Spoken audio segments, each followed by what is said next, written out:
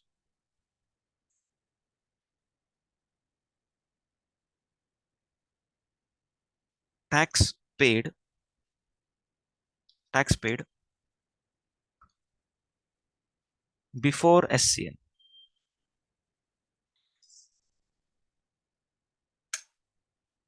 Tax paid before SCN.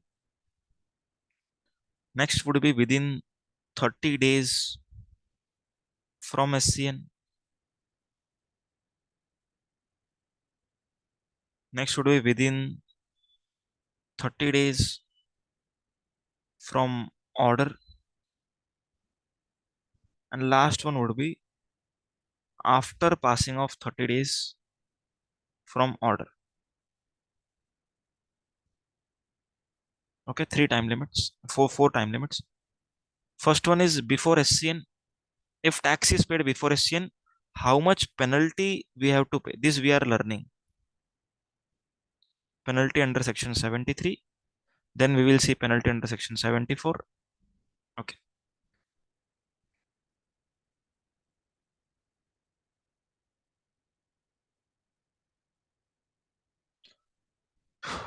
So if we have paid tax before SCN, it means when we would have paid at the time of intimation. Okay, at the time of intimation, DRC 01A, we have discussed it few minutes back. So if we are paying before SCN, then no penalty has to be paid under section 73. Okay, even if we are paying within 30 days from SCN, then also no penalty is to be paid. Getting the point? Are you all understanding? So if we are paying taxes, before show cause notice or within 30 days from show cause notice, then no penalty is to be paid, and the proceedings would be deemed to be concluded. Deemed to be concluded. Okay. Next, if we are paying tax after order is passed, okay, after order is passed, we are paying. Then in such case, we have to pay penalty. Okay, we have to pay penalty. That would be 10% of tax or 10,000, whichever is higher. Okay, 10% of tax or rupees 10,000, whichever is higher. Okay, this much penalty we are supposed to pay in both the cases, third and fourth, for section 73. Okay, let us repeat again. If show cause notice, that is before show cause notice, intimation will come. So at the time of intimation, if we are paying taxes, then no penalty is to be paid, provided section 73 is applicable. Okay, if we are paying taxes within 30 days from SCN, okay, show cause notice is passed, we are paying within 30 days of SCN, then also no penalty to be paid. And if we are paying taxes after passing of order, then we are liable to pay penalty of rupees 10,000 or 10% of tax, whichever is higher. Clear points. And what if it is the case of section number 74? In section number 74, if we are paying taxes at the time of intimation, then 15% of tax would be paid as penalty. Okay, and if we are paying within 30 days from SCN, then it is 25%.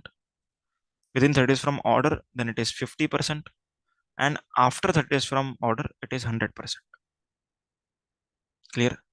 So you have to remember 15, 25, 50, 100. Okay, 15, 25, 50, 100. In case of section 74, 15% of tax, 25% of tax, 50% of tax, and 100% of tax. In this manner, you have to pay penalty. I hope the discussion is clear now. In all the cases where entire tax is paid at the stage as mentioned in column 1, okay, except section 132, that is prosecution, would be deemed to be concluded. However, if part payment is done before SCN, then SCN can be issued only for balance payment. Okay. Next point, non-payment of self-assessed tax, very important. Market is very important.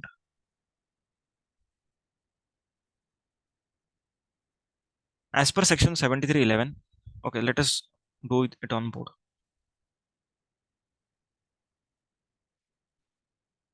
Here we are speaking about self-assessed tax.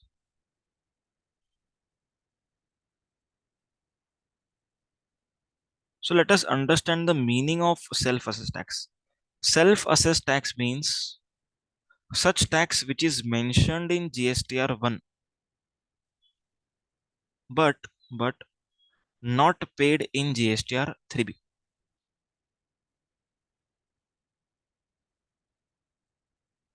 Are you understanding?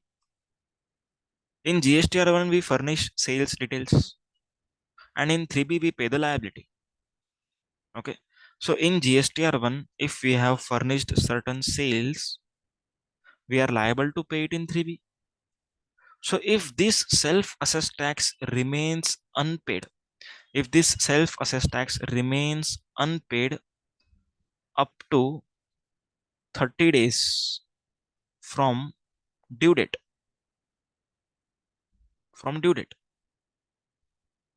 okay, for example, we have furnished in January 2024 GSTR 1, so it shall be paid up to 20th February 2024, but it has not been paid up to 30 days, means by say 21 March.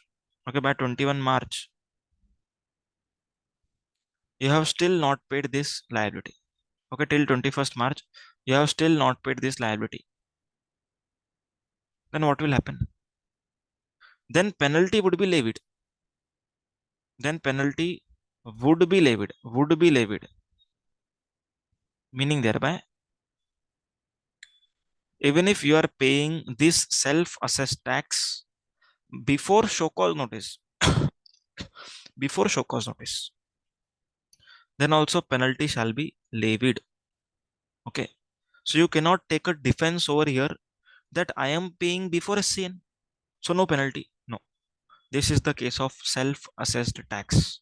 So if self-assessed tax is unpaid up to 30 days from due date, okay, and is paid after due date, then penalty would be levied even if you are paying this self-assessed tax before issuance of show cause notice. So how much penalty it would be levied? Simple, same, 10% of tax or 10,000, whichever is higher.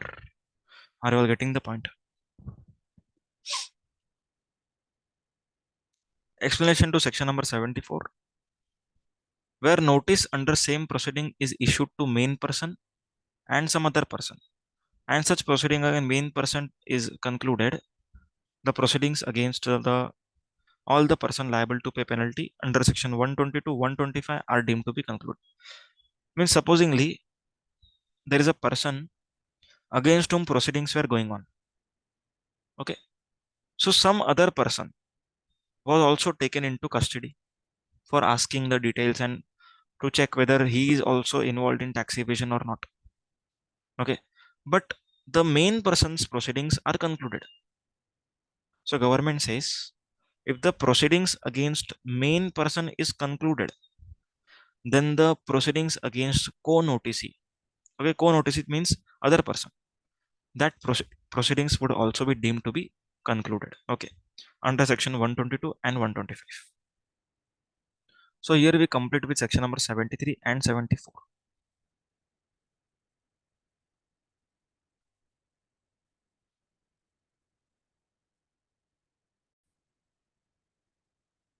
Now let us understand section number 75. That is general provisions for determination of tax. The first point, period of stay shall be excluded while computing the period of completing adjudication under section 73, 74. अब यहाँ पर ये point ये बोल रहा है कि जो भी स्टे का पीरियड रहेगा, अभी स्टे मतलब क्या होता है? स्टे मतलब हम लोग कोर्ट में अप्लाई करते हैं, एप्लीकेशन करते हैं कि ये केस जो है वो मेरे फेवर में ही है, लेकिन अभी मेरे पास डॉक्यूमेंट्स नहीं है।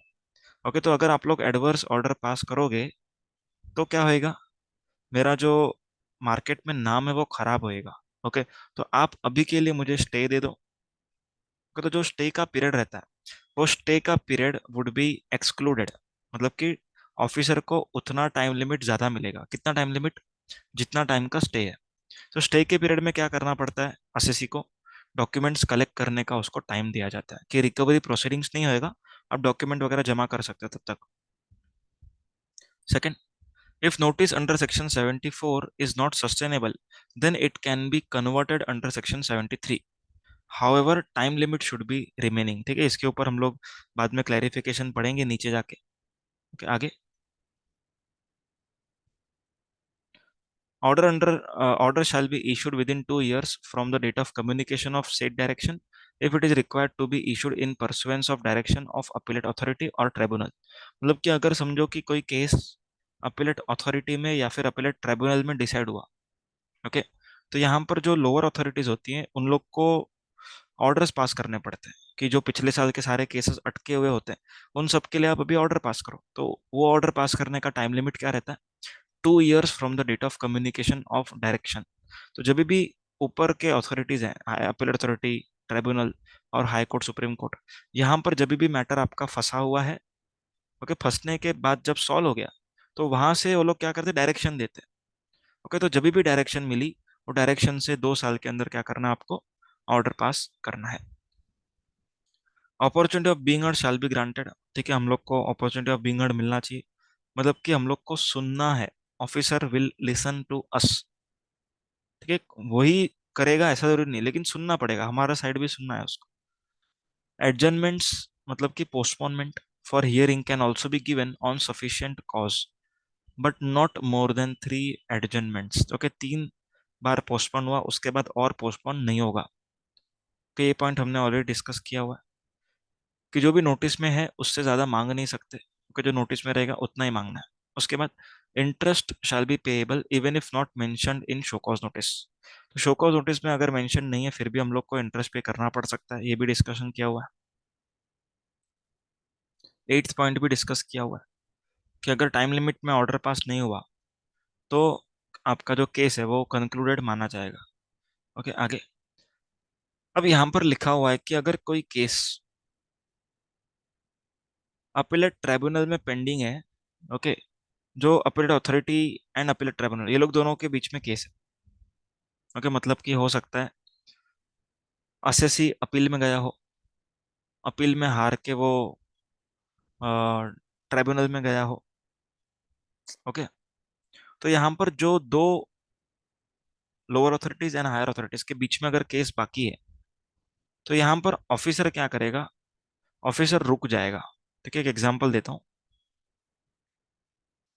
एक बार पढ़ लेते हैं फिर example. An issue on which decision is given prejudicial to the interest of revenue. Okay, prejudicial to the interest of revenue, मतलब कि असेसिंग ऑफिसर ने क्या किया? असेसी के फेवर में ऑर्डर पास किया। Okay, and department has filed appeal before higher authority. तो department ने एग्जाम्पल अगर अपीलेट ट्राइब्यूनल में अपील फाइल किया है, ओके, डिपार्टमेंट ने कहां पर फाइल किया अपील? अपीलेट ट्राइब्यूनल में। तो अपीलेट अथॉरिटी के ऑर्डर से लेकर के अपीलेट ट्राइब्यूनल के ऑर्डर तक का पीरियड एक्सक्लूड किया जाएगा। देखो, अपीलेट अथॉरिटी ने किसके ऑर्डर किसके फेवर में ऑर्डर पास किया रहेगा? असीसी के। तो अपीलेट अथॉरिटी के ऑर्डर के अगेंस्ट डिपार्टमेंट अपील में गया है ट्राइब्यूनल में। तो अपीलेट अथॉरिटी के ऑर्डर से लेके अपीलेट ट्राइब्यूनल के ऑर्डर तक का जो टाइम पीरियड है, okay, this time period would be excluded. क्यों एक्सक्लूड कर रहे हैं? क्योंकि officer is waiting for higher authority to confirm. Okay, higher authority ये जो कंफर्म करेगा उसके हिसाब से बाकी जो साल के केसेस पेंडिंग है वो चलेंगे। तो यहाँ पर जो ये टाइम लिमिट है between lower and higher would be excluded for passing the order, that is to complete the adjudication for the rest of the periods. Okay, अगर समझो अपीलेट ट्राइब्यूनल के ऑर्डर के अगेंस्ट डिपार्टमेंट हाई कोर्ट में गया, तो tribunal से high court का time limit exclude किया जाएगा। अगर हाई कोर्ट के ऑर्डर के अगेंस्ट डिपार्टमेंट सुप्रीम कोर्ट गया, तो हाई कोर्ट से सुप्रीम कोर्ट का टाइम पीरियड एक्सक्लूड किया जाएगा। ठीक है, तो इस तरीके से एक्सक्लूजन किया जाता है। Where any penalty is imposed under section 73 or 74, no penalty for same act or omission shall be imposed on same person under any other provision. तो अगर सेक्शन नंबर 73 74 में पेनल्टी लगाया, दैट इज 15 25 50 100, या फिर 0 0 10% of tax और 10,000 whichever is higher, तो ऐसे case में क्या होएगा? ऐसे केस में दूसरे किसी सेक्शन में पेनल्टी नहीं लग सकता। ओके, इस सेक्शन में लगाया तो सेम एक्ट के लिए दूसरे सेक्शन में नहीं लगाना है। उसके बाद ये तो हमने ऑलरेडी किया। अगर self assess tax is remaining unpaid, मतलब कि आप लोगों ने वन में सेल्स दिखाया, लायबिलिटी दिखाई, पर थ्री बी में पे नहीं किया, तो वहां पर क्या हो सकता है? रिकवरी प्रोसीडिंग्स इनिशिएट किया जाएगा। रिकवरी प्रोसीडिंग्स, ठीक है, SCN ऑर्डर वगैरह, ओके, ये सब जाने दो, डायरेक्टली रिकवरी प्रोसीडिंग्स। ओके, अभी कुछ ज्यादा बाकी नहीं, फटाफट हो जाएगा। Section number 76। सेक्शन नंबर 76 कहता है कि अगर आपने किसी भी पर्सन से टैक्स के नाम पर पैसा लिया, तो आपको तुरंत गवर्नमेंट को जमा करना पड़ेगा। आप ये नहीं बोल सकते कि वो सप्लाई तो एग्जेम्प्ट था पर मैंने ले लिया, अभी रख लेता हूँ। ऐसा नहीं, आपको क्या करना है? तुरंत जमा करना है, तुरंत जमा करना है। और अगर नहीं किया तो ऑफिसर क्या करेगा? आपको नोटिस इशू करेगा। कितने टाइम में कर सकता है? कितने भी टाइम में, no time limit, there is no time limit to issue show cause notice. Getting the point? कोई टाइम लिमिट नहीं है, लेकिन नोटिस इशू होने के बाद ऑर्डर पास करने का टाइम लिमिट है, that is 1 year from date of issuance of show cause notice. क्या आपने अमाउंट कलेक्ट किया, तुरंत गवर्नमेंट को जमा कर। अगर नहीं कर पाए तो क्या होएगा? नोटिस आएगा। ओके, नोटिस आने के 1 साल के अंदर ऑर्डर पास करना पड़ेगा। क्लियर है क्या? उसके बाद tax shall be payable along with interest. ये सो तो ऑब्वियस है, जो टैक्स पे करना है तो इंटरेस्ट के साथ ही करना है। कब से कब तक लगेगा? Date of collection till the date of deposit. And जो भी पर्सन ने टैक्स का बर्डन बेयर किया वो रिफंड के लिए क्लेम कर सकता है।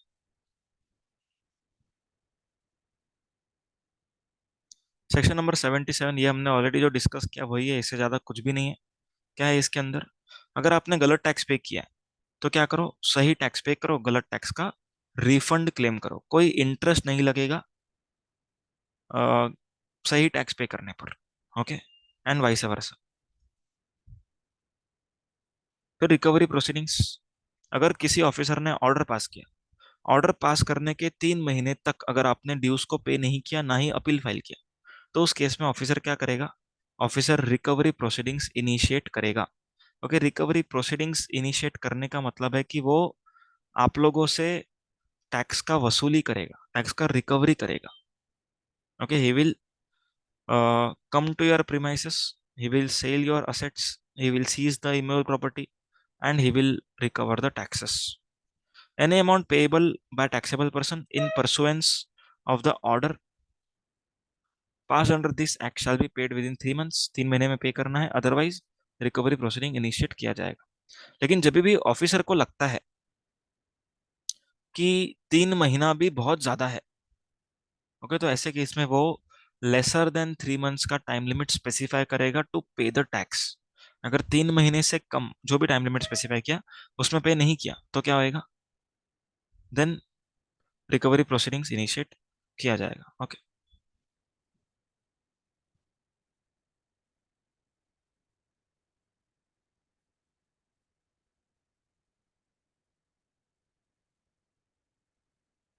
अब हम लोग देखेंगे summary modes of recovery. Okay, मतलब कि मोड्स ऑफ रिकवरी देखेंगे कि ऑफिसर हम लोग का जो हम लोग से जो लेना है, ओके, टैक्सेस, वो किस तरीके से रिकवर करता है। सबसे पहला है deduction out of money owing to defaulter, मतलब कि डिपार्टमेंट अगर आपको रिफंड देने वाला है तो रिफंड के अमाउंट से काट लेगा। ओके, क्योंकि वो रिफंड देना है, आन आपने उसको पे करना है, तो नेट ऑफ कर लेंगे। उसके बाद detaining and the selling the goods belonging to defaulter under control of. Okay, मतलब कि यहाँ पर जो भी गुड्स हमारे हैं वो क्या करेगा? सेल करेगा या तो डिटेन करेगा। उसके बाद गार्निशी प्रोसीडिंग, मतलब कि अगर समझो मैं डिफॉल्टर हूँ, कोई पर्सन मुझे पैसा देने वाला है, ओके, तो यहाँ पर ऑफिसर क्या करेगा? उस पर्सन के पास चले जाएगा, बोलेगा कि आप इसको पैसा मत दो, आप क्या करो, मेरे को पैसा दो, क्योंकि ये बंदा मेरे को पे करने का है। ओके, उसके बाद collection by detention of any movable immovable property, person shall pay dues within 30 days of distraint of property. Property जब भी आपका जब्त हुआ है उसके 30 दिन में पैसा दे दो, नहीं तो क्या होएगा? वो बंदे प्रॉपर्टी को बेच देंगे, ऑफिसर जो है वो प्रॉपर्टी को सेल करेगा, एंड वो हम लोग के लिए जो एडमिनिस्ट्रेटिव कॉस्ट है उसके सामने एडजस्ट करेगा। फिर पेनल्टी के लिए, फिर इंटरेस्ट के लिए, फिर टैक्स के लिए, एंड अगर कुछ बचता है तो आपको दिया जाएगा। रिकवरी एज लैंड रेवेन्यू, तो जो लैंड का एरियर्स रहता है, ओके, वो पे कर रहे हो, इस तरीके से रिकवर करेगा। Recovery as fine impose by magistrate, okay, तो आपका जो डिस्ट्रिक्ट वगैरह रहता है, ओके, वहां पर कोर्ट में जाकर के भी वो लोग क्या कर सकते हैं? ऑर्डर वगैरह निकाल सकते हैं। ओके, एंड फाइन की तरीके से रिकवरी कर सकते हैं through execution of decree. Decree मतलब कि एक order, order by law, court. ठीक है, तो कोर्ट ने ऑर्डर दिया, उस तरीके से भी रिकवरी हो सकता है। रिकवरी थ्रू श्योरिटी, ओके, जो भी श्योरिटी रहता है आपका गारंटर, उसके थ्रू भी रिकवरी हो सकता है। Recovery from company in liquidation, okay, तो यहाँ पर तो जो विंडफॉल मैकेनिज्म रहता है, वाटरफॉल मैकेनिज्म, ओके, तो वाटरफॉल मैकेनिज्म के हिसाब से जो भी आपका नंबर आएगा डिपार्टमेंट का, उसके हिसाब से निकाला जाए। Then payment of tax in installment. Okay, payment of taxes in installment, this section permits a taxable person to make payment of amount due on installment basis. तो ऑफिसर ने जो ड्यूज निकाले हैं उसको हम लोग कैसे पे कर सकते हैं? इंस्टॉलमेंट में, मतलब थोड़े थोड़े अमाउंट। अभी थोड़ा थोड़ा अमाउंट मतलब कितना हो सकता है maximum? It can be maximum 24 installments. 24 installments, okay, मतलब कि अगर समझो टैक्स बढ़ा है तो हम लोग पूरा एक साथ पे नहीं कर पाएंगे, तो ऑफिसर क्या बोलता है? अब धीरे धीरे करके पे करो, लेकिन इंटरेस्ट पूरा लगेगा। ओके, कौन ये स्कीम दे सकता है? कमिश्नर। ओके, अभी ये स्कीम किसको नहीं मिलेगा? यहाँ पर देखो, सबसे पहला सेल्फ असेस्ड टैक्स, मतलब अगर टैक्स आपने डिटरमाइन किया है तो आपको तुरंत पे करना है, आपको कोई इंस्टॉलमेंट सिस्टम नहीं मिलेगा। और अगर आप लोगों ने पहले ही डिफॉल्ट किया हुआ है, ओके, एंड आपके अगेंस्ट रिकवरी प्रोसीडिंग चालू है, तो आपको इंस्टॉलमेंट स्कीम नहीं मिलेगा। और अगर आप लोगों ने एप्लीकेशन किया था पिछले साल, okay, for installment installment mechanism, लेकिन आपका जो एप्लीकेशन है वो क्या हुआ था, रिजेक्ट हुआ था, तो भी आप लोग को यहाँ पर नहीं मिलेगा करंट ईयर में। एंड लास्ट वन, अगर आपको पे करना है 25,000 से कम, उसमें भी आप इंस्टॉलमेंट मांगोगे तो नहीं मिलेगा। ओके, नोट्स नोट्स का पार्ट वन ये तो हमने ऑलरेडी देखा, इंटरेस्ट तो लगेगा ही। एंड अगर अगर एक भी इंस्टॉलमेंट आपने ओवर ड्यू किया, ओके, तो क्या होएगा, जितना बैलेंस अमाउंट है वो पूरा का पूरा आपको आज के आज पे करना ही पड़ेगा। क्लियर है क्या? तो अपना सेक्शन नंबर 80 हो गया।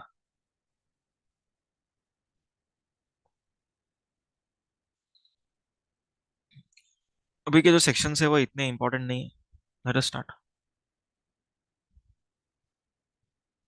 Section number 81, transfer of property shall be void in certain circumstances. मतलब कि कुछ केसेस में हम लोगों ने जो प्रॉपर्टी ट्रांसफर किया है, ओके, या फिर हम लोगों ने गुड्स बेचा है, ओके, उस ट्रांसफर को वो लोग वॉइड मानेंगे। क्यों वॉइड मानेंगे, सुनो।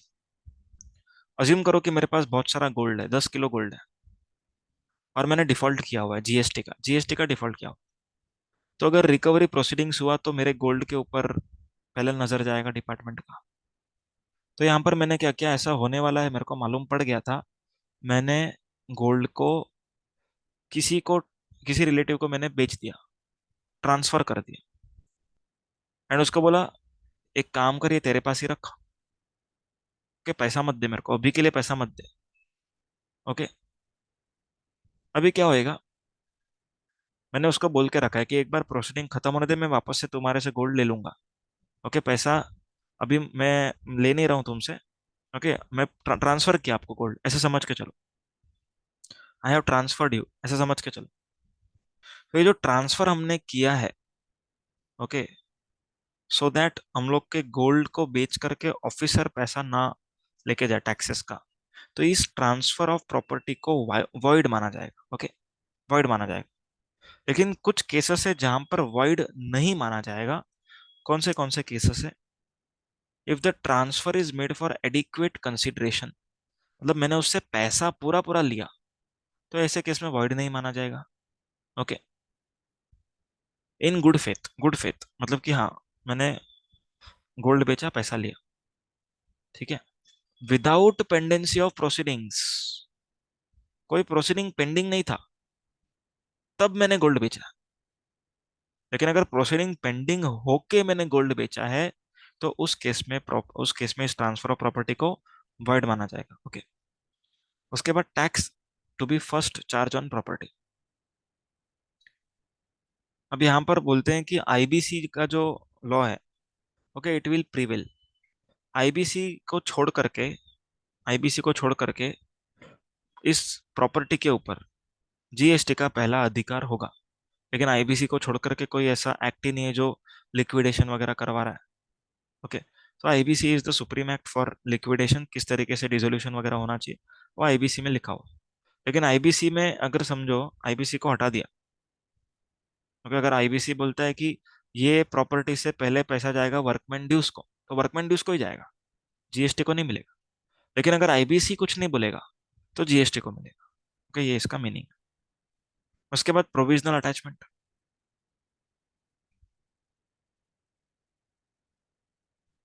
अब प्रोविजनल अटैचमेंट कब होता है, सुनो। Where after initiation of proceeding under chapter 12, 14, 15, okay, तो की प्रोसीडिंग्स चालू हो गया, ओके, आपके अगेंस्ट प्रोसीडिंग चालू हो गया, एंड ऑफिसर को लगता है कि प्रोसीडिंग चालू हुआ तो ये पर्सन क्या करेगा, भाग जाएगा या तो फिर किधर छुप जाएगा। ओके, तो ऑफिसर क्या करता है, उसका जो बैंक अकाउंट रहता है, ठीक है, नॉर्मली जनरली बैंक अकाउंट को वो लोग क्या करते हैं, प्रोविजनली अटैच कर लेते हैं। मतलब ये लोग क्या करते हैं, बैंक को नोटिस भेजते हैं कि ये पर्सन ने इतना इतना टैक्स का ड्यूज पे नहीं किया है, आप इसका बैंक को फ्रीज करो। ओके, यहाँ से पेमेंट नहीं जाना चाहिए, पेमेंट आएगा चलेगा, पेमेंट जाना नहीं चाहिए। ओके, फ्रीज करो। Commissioner is of the opinion that for the purpose of protecting the interest of government, it is necessary so to do. He may by order in writing attach provisionally any property including bank account belonging to taxable person or any person specified in section number 122 1A। मतलब कि जो person ने benefits को retain किया, जो person ने benefits को retain किया है, ओके, तो उस पर्सन का क्या होएगा, प्रोविजनली अटैच हो सकता है bank details in such manner as may be prescribed. Okay, provisional attachment कितना टाइम तक चल सकता है, मैक्सिमम 1 साल तक। Okay, so it will cease to have effect after 1 year from the date of provisional attachment order.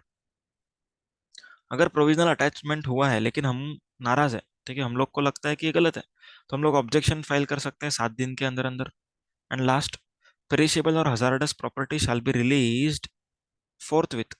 मतलब कि perishable जो होगा या फिर डेंजरस प्रॉपर्टी, हजारडस केमिकल वगैरह, तो तुरंत छोड़ना पड़ेगा ऑफिसर को। ठीक है, इफ मार्केट प्राइस और tax whichever is lower is paid, market price और tax whichever is lower is paid. Clear है क्या? Last, goods shall be disposed if fail to make payment of specified amount. तो अगर हम लोग पे नहीं कर पाते तो क्या होएगा, गुड्स को डिस्पोज ऑफ करेगा, बेच देगा। चलो आगे। Continuation and validation of certain recovery proceedings. अब यहां पर ये लोग ये कहते हैं कि अगर अगर अपील में, ओके, ड्यूज बढ़ गया, ओके, ध्यान से सुनना अभी, where the notice of demand of for dues is served upon a person where appeal is filed and dues are enhanced in appeal. मतलब अपील में अगर बढ़ गया ड्यूज, ठीक है, तो अपील अथॉरिटी ने क्या देखा कि ऑफिसर ने ये तो कंसीडर किया ही नहीं, बढ़ा दो ड्यूज। तो ऐसे केस में जो एनहांस्ड ड्यूज है, ओके, एनहांस्ड ड्यूज है, उसके लिए फ्रेश नोटिस ऑफ डिमांड दिया जाएगा। ओके, क्लियर है क्या? It is to be noted that in respect of enhanced dues the proceeding may without service of fresh notice of demand be continued from the stage at which such proceedings stood immediately before disposal। मतलब कि यहाँ पर जो enhance dues है, enhance dues मतलब समझो कि 100 रुपए का लायबिलिटी था, यहाँ पर लिखा है example, for instance if notice was served for 100, however it got enhanced by 20 rupees, then officer may not serve another notice of demand for 120। खाली 20 का ही आपको डिमांड देना है, 120 का वापस से नहीं देना है। समझ में आ रहा है क्या? तो जो एनहांस्ड है खाली उतने के लिए। ओके, तो एनहांस ड्यूज के लिए ऐसा नहीं कि पूरा प्रोसीडिंग वापस से होएगा, स्टार्टिंग से 120 के लिए पूरा का पूरा प्रोसीडिंग करेंगे, ऐसा नहीं। सिर्फ एक्स्ट्रा 20 के लिए हमको क्या देना पड़ेगा, फ्रेश नोटिस। लेकिन पूरा 120 के लिए फ्रेश नोटिस देने का जरूरत नहीं। रिडक्शन इन ड्यूज, तो रिडक्शन अगर होएगा, मतलब कि समझो ऑफिसर ने 100 रुपीज निकाला पर अपील अथॉरिटी ने 80 का निकाला, तो यहाँ पर हम लोग 80 के लिए वापस से पूरा नोटिस वगैरह नहीं निकालेंगे। क्लियर है क्या? इस केस में नोटिस ही नहीं देंगे। In case where the government dues are reduced in appeal, it shall not be necessary for commissioner to serve upon taxable person fresh notice of demand। आगे, intimation be given by commissioner, the commissioner shall give an intimation of such reduction। Okay, खाली intimation बता देगा, notice नहीं देगा, बता देगा। Continuation of proceedings for reduced dues, okay, same ही है। Any recovery proceedings initiated on the basis of demand served upon by him prior to disposal of appeal। Appeal के पहले अगर समझो रिकवरी प्रोसीडिंग्स चालू हो गया था, ओके, वो वहीं से ही कंटिन्यू हो जाएगा इन respect of amount so reduced. Okay, मतलब जितना अमाउंट कम हुआ, समझो कि 100 रुपीज के लिए वो रिकवरी प्रोसीडिंग इनिशिएट किया, फिर हमने अपील फाइल किया, अपील में 80 रुपए का लायबिलिटी निकला, तो यहाँ पर जो डिमांड, जो रिकवरी प्रोसीडिंग्स है, ओके, वो 80 के लिए वहीं से शुरू होगा। ऐसा नहीं कि वापस से 3 महीना मिलेगा फिर चलोगा, ऐसा नहीं। 80 के लिए वहीं से शुरू होगा जहां पर वो रुका था। समझ में आ गया? ओके। तो यहाँ पर अपना ये पूरा चैप्टर हुआ है। अभी यहाँ पर 2 सर्कुलर्स है जो हम लोग नेक्स्ट वीडियो में करेंगे। ठीक है।